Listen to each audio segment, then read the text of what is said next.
Blanes ha acollit la tarda vespre d'avui dilluns la Festa del Mil·lenari i formen part dels actes de la Festa Major de Santa Anna que aquests dies s'estan celebrant.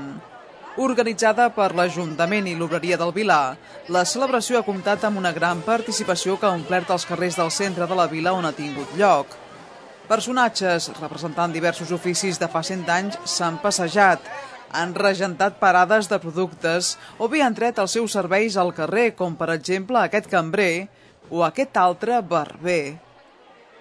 Enguany se celebra el mil·lenari de la troballa de la imatge de la Mare de Déu del Vilar.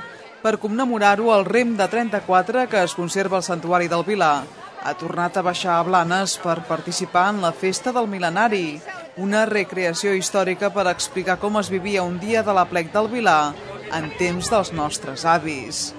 Un dels punts centrals de la celebració ha començat quan representants d'entitats i particulars, així com el mateix alcalde de Blanes i regidors i regidores de l'Ajuntament, s'han traslladat fins al moll, des d'on havia de sortir el rem de 34.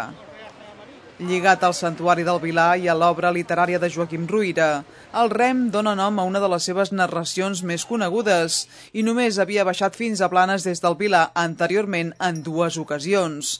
El 1955, en ocasió de la coronació canònica de la Verge, i el 2003 en motiu de l'any Ruyra. Quan la comitiva ha arribat al moll després de fer diverses aturades, s'ha fet el camí de tornada precedits per la música de la banda i cobla Santa Maria.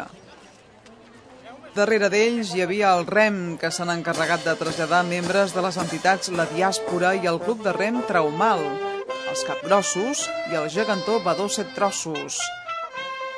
Entitats com l'Esbar Joaquim Ruyra, el grup de teatre Xiroia, la banda i cobla Santa Maria, les associacions de veïns de Raval i Sa Carbonera, la colla gegantera, comerciants i tots els blanencs que han volgut s'han afegit a aquest dia de festa vestint-se d'època o bé acompanyant a la cercavila, que ha dut el rem des del moll fins al portal de la Verge Maria, al carrer Raval. Allí la banda i cobla ha interpretat dues sardanes carregades de sentit pels blanencs i blanenques, Blanes festiu i l'aplec del Vilar. Tot plegat enmig d'una gran gernació que no es volia perdre detall de l'esdeveniment. Enguany aquest acte dins de la Festa Major de Blanes ha volgut recrear el que és un dia, un aplec al Vilar, com era aquesta festa fa 100 anys enrere, coincidint amb aquesta efemèride del mil·lenari de la troballa de la Mare de Déu del Vilar. Per això hem volgut implicar associacions, entitats de veïns, gent del poble i també els comerciants dels carrers Ample i Raval que s'han sumat a la festa.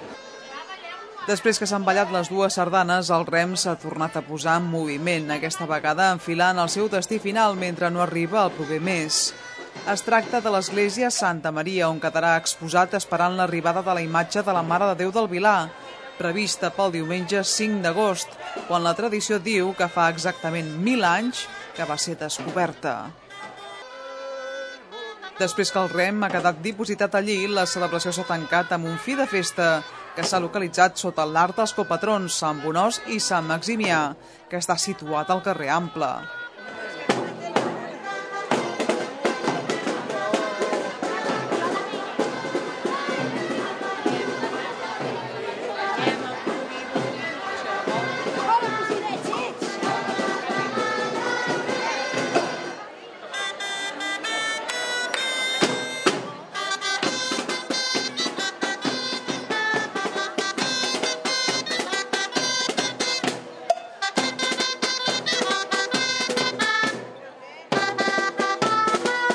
I és que les imatges dels dos sants han estat restaurades per una artista blanenca, Antònia Perpinyà, que ha rebut un reconeixement de mans de l'alcalde en agraïment per la seva tasca desinteressada.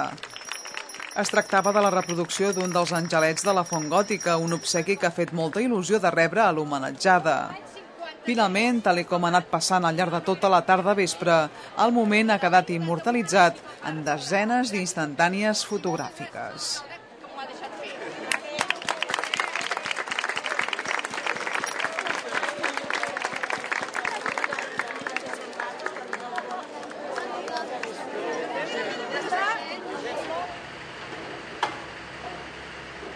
Des de fa uns quants mesos, aquest conegut arc que voreja al costat dret del carrer Ample estava buit de contingut.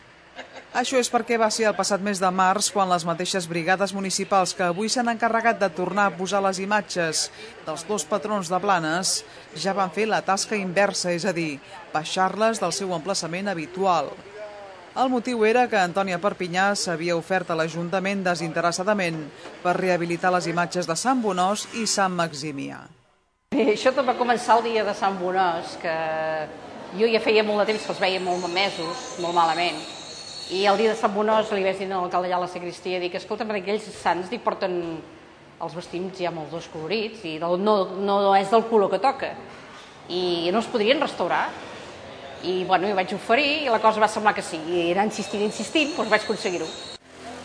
Actualment l'Antònia està jubilada i val a dir que abans la seva feina era la de comptable i no pas la de fer de restauradora, que és un hobby que fa temps que practica.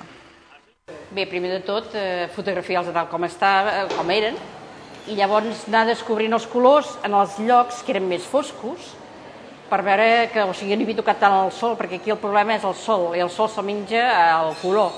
Llavors vaig anar buscant, a veure allà on havia tocat menys el sol, el color que tenien. I a més, són màrtirs, al ser màrtirs, la seva ornamentació tenia que ser vermella. I els daurats, doncs es veien daurats. L'emplaçament on tornen a estar resguardats Sant Bonós i Sant Maximià també ha estat motiu els darrers dies d'una rehabilitació que s'han encarregat de dur a terme les brigades municipals i l'empresa Aigües de Blanes.